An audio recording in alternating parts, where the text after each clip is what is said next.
All right, got this Casio G-Shock. I believe it's a special edition.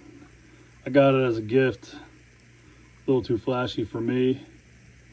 Little scrape and scratch there, but I just went and had the battery replaced, and it still works as it should.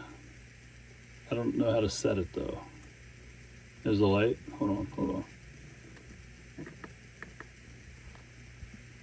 There's the light for it. That's cool. Don't know what that button does. Don't know what that button does. I don't know. I'm not a Casio G-Shock guy, but very cool. I never wore it.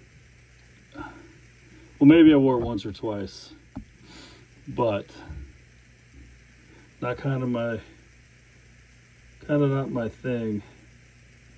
Yeah,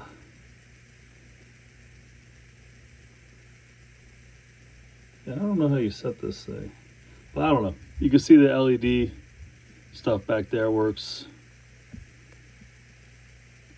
and the light, and other than that, I don't know anything about it. So yeah, things are changing. Yeah, I don't know. Definitely for sale though.